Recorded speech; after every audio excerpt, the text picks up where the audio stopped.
Today, focus in on something we call the present indicative, sometimes called the present tense. In Spanish and in English, we have infinitives. So let me give you three. We have cantar, beber, and escribir, which means to sing, to drink, and to write. And you might say, well, Maestro, that's not very helpful because I'd really like to say I sing, or we drink, or they write. So up here we have an infinitive, and what we need to do is turn it into a conjugated verb, right? So it has that person attached to it. Well, how do we do that?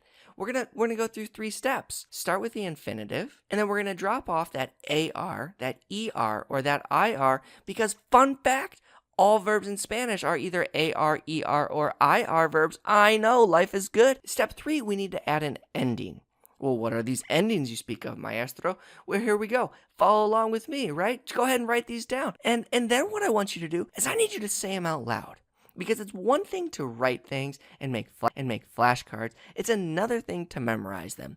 O, as, a, amos, ais, an, accent. O, es, e, emos, eis, en, accent.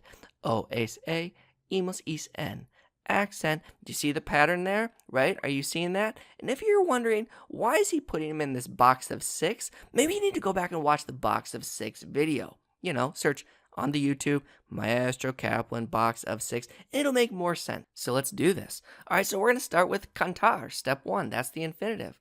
Step 2, drop the AR. And then step 3, I want to use the I box, which is box 1.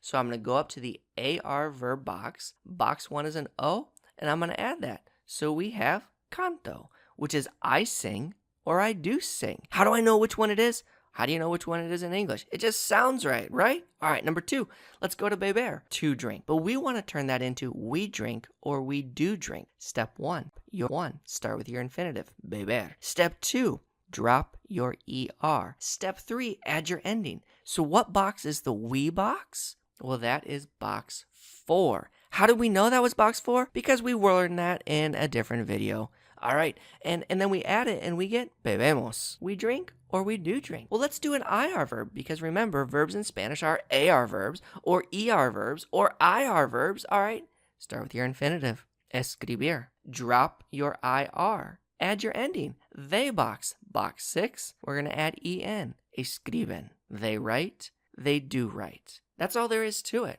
Well, actually, there's a lot more because these are just regular verbs because they follow a nice, neat pattern. In some other videos, we're going to learn all about the irregular verbs and the stem changing verbs and the ones that are irregular in the first person and the ones that are irregular everywhere. It is so much fun coming up, but say it out loud. You think I'm making this up? I'm not. Maybe we'll be walking in New York City one day or in Detroit or in Toledo and all of a sudden I'm going to see someone saying, O, as, a, amos, ais, an. And I'm going to look at you and you're going to look at me and we're just going to be like, suerte.